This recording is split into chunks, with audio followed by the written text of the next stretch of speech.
terus kepercayaan itu. Tapi ketika uang itu disimpan meskipun diumumkan kas masjid kita sekian, orang nggak percaya. Jangan-jangan cuma angka duitnya dipinjam pengurus, itu kecurigaannya akan muncul. Ya, jadi itu orang malah curiga.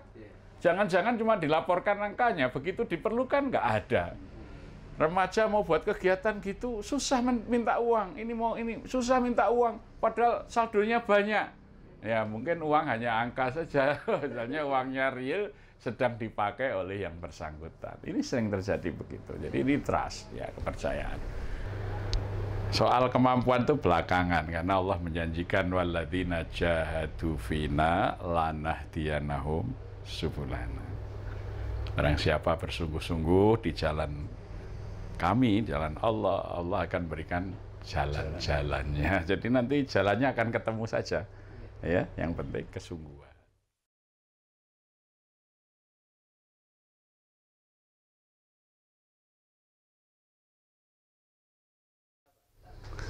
Yang pertama, kita harus rajin ke rumah, mendatangi warga, mengenalkan. Maka begitu saya jadi ketua umum takmir, yang pertama saya hapus donatur. Karena selama ini kan kalau masjid datang ke rumah minta sumbangan. Nah, nggak boleh, saya bilang.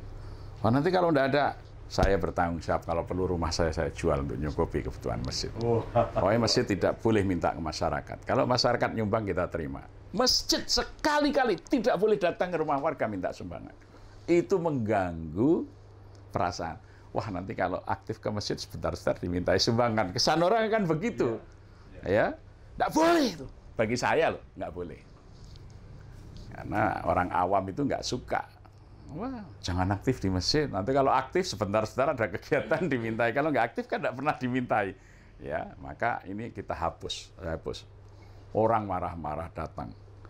Pak Ustadz, kok saya nggak dimintai lagi itu? Ya bayar listrik loh, Bapak mau bayar juga datang ke masjid, saya sediakan kotak infak.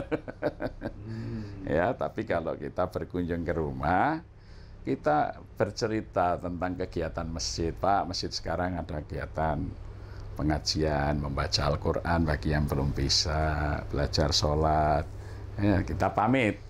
Orang heran biasanya kalau datang kan minta.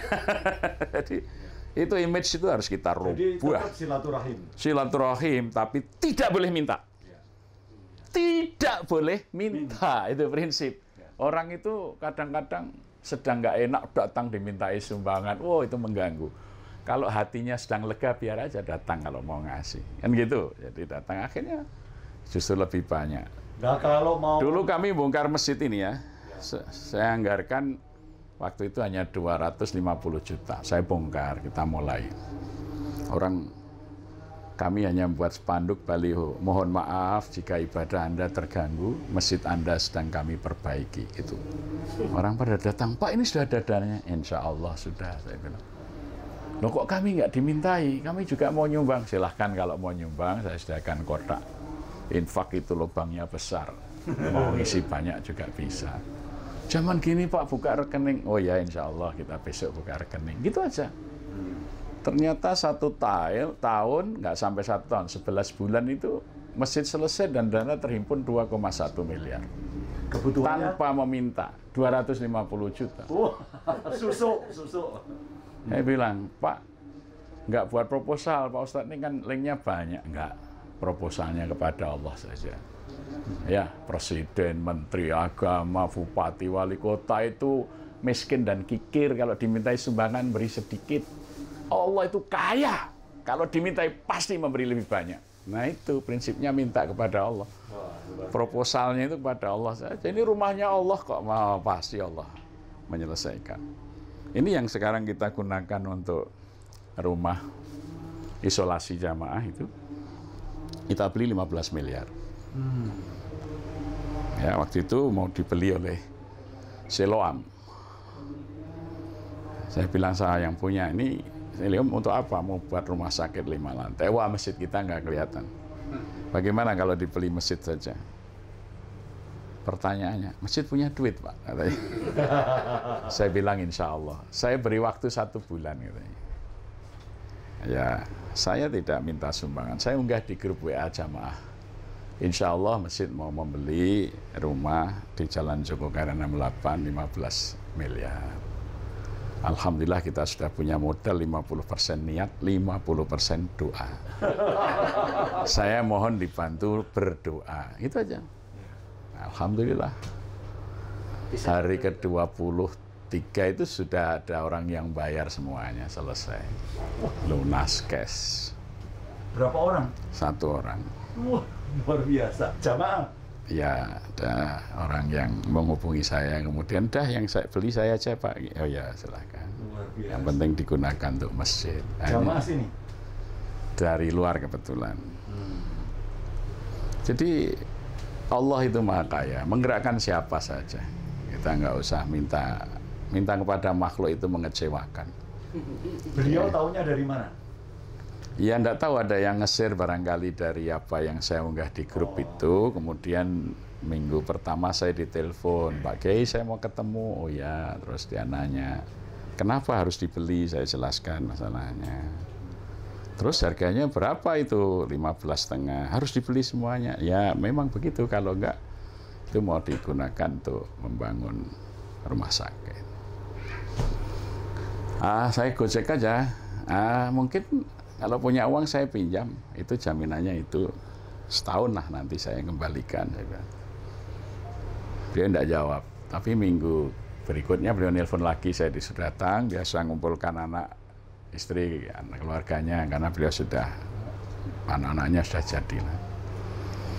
Pak Kiai, saya mohon maaf nggak bisa ngasih pinjaman untuk beli tanah itu, tapi kami sudah sepakat, kami aja yang beli. Luar biasa. Ya. Terharu kita mendengarnya. Untuk pengurus Sebentar. Ini menarik karena tamunya Ustadz Jazir ini adalah tamu-tamu dari pengurus baru dari Temanggung. Iya. Jadi mereka ingin berguru bagaimana Masjid Jogokaryan ini begitu hebat, ya. Makanya pertanyaannya mulai dari awal. Bagaimana memulai masjid seperti Jogokaryan? Sosialnya dulu, ekonominya dulu, jamaahnya dulu. Nah, itu pertanyaan-pertanyaan sangat bagus untuk masjid-masjid yang lain. Silahkan Mas.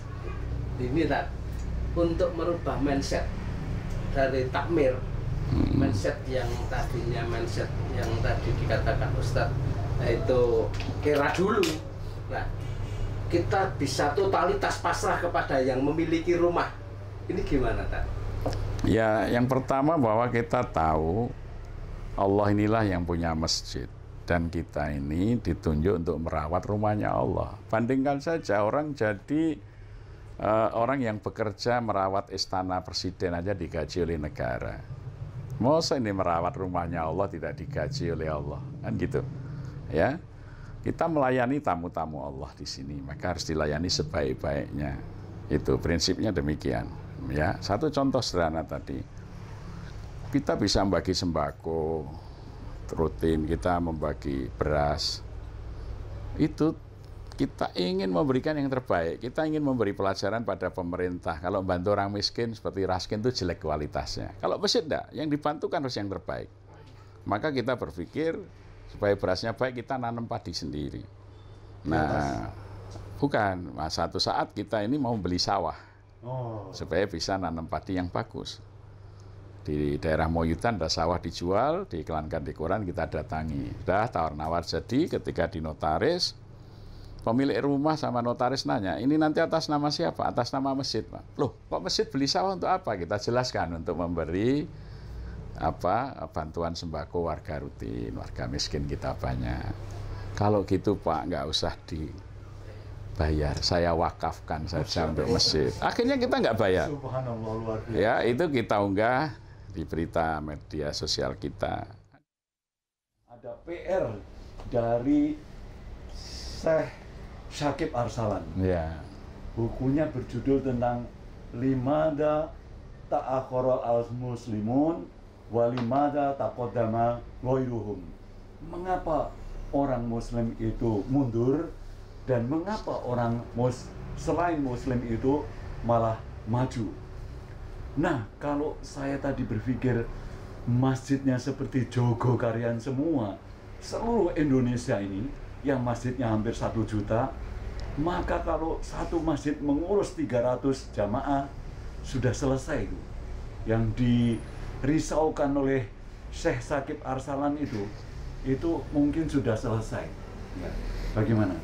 Ya, jadi sebetulnya kan Amir Syakib Arsalan itu kan menjawab pertanyaan dari Sultan di Pontianak, Iya. yang berkirim surat, kenapa umat Islam? Maka beliau menjawab, ya karena umat Islam meninggalkan kitab sucinya, dan sementara orang lain meninggalkan kitab sucinya.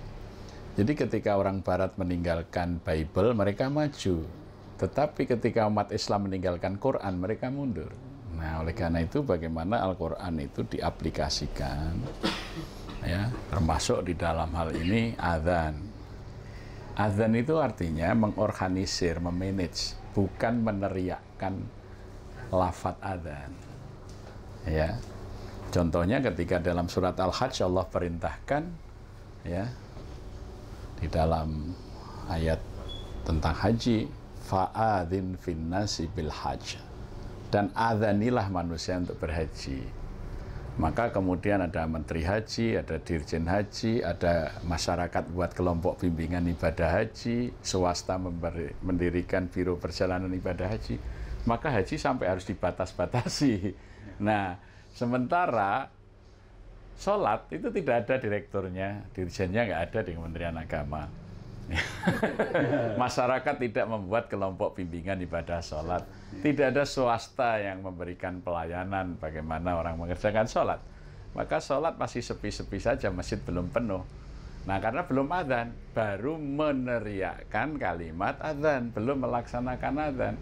Jadi melaksanakan adzan itu mengorganisir, didata. Orang mau haji kan didata, daftar. Maka di sini kita lakukan pendataan jamaah kita siapa. Oh, yang belum sholat siapa. Yang sudah sholat belum berjamaah ke masjid siapa.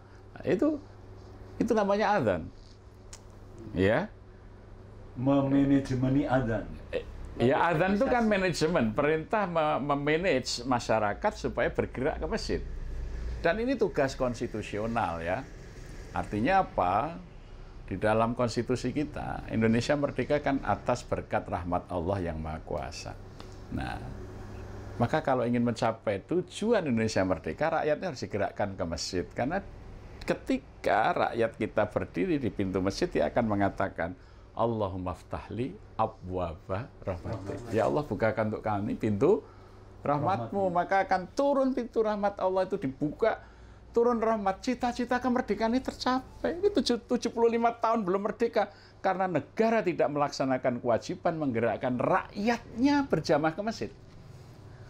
Jadi ketika pasal 29 Undang Dasar 45 itu digagas, Meister Inderrechten Supomo mengatakan, di negara nasional modern yang hendak kita dirikan itu, kewajiban daripada pemerintah adalah menganjur-anjurkan agar rakyat melaksanakan syariat agama dengan sesempurna-sempurnanya. Oleh karena itu, kita akan mengadakan kementerian yang mengurus agama. Itu ketika pasal 29 itu digagas. Maka kalau Kementerian Agama dibentuk dan tidak menggerakkan orang sholat, bahkan pegawai Kementerian Agama nggak berjamaah ke masjid, kan susah itu. Ya, coba pelajarilah Undang-Undang Dasar 45 dengan benar. Ya, karena memahami Undang Dasar 45 itu harus tahu suasana kebatinan yang menyusun itu. Nah, jadi kebatinannya pasal itu adalah negara itu menganjur-anjurkan rakyat tuh melaksanakan syariat agama dengan sempurnanya. Maka untuk kesempurnaan agama dibentuklah Kementerian Agama, gitu. Ya, ini orang jarang mau belajar tentang negara ini. Maka negara ini hanya bisa dibenahi dari masjid menurut saya. Ya, jadi kalau masjid-masjid kita baik, itu negara kita akan menjadi baik. Ya, di samping tadi Allahumma ftahli abwaba rahmatik, kalau dibaca oleh jutaan umat bersama-sama setiap 5 waktu, oh itu menggetarkan arsy Allah itu. Maka kami memandang memakmurkan masjid, menggerakkan orang ke masjid itu bukan sekedar ibadah, tapi ini tugas kebangsaan, tugas negara. Gitu. Terima kasih. Kata kuncinya, ya, Konco Dawet adalah solusi itu semua adalah masjid. Ya, setuju? Insya Allah demikian. Terima kasih Konco Dawet. Kita ketemu lagi di Cendol Dawet berikutnya. Terima kasih Ustadz. Sama-sama. Wassalamualaikum warahmatullahi wabarakatuh. Salam.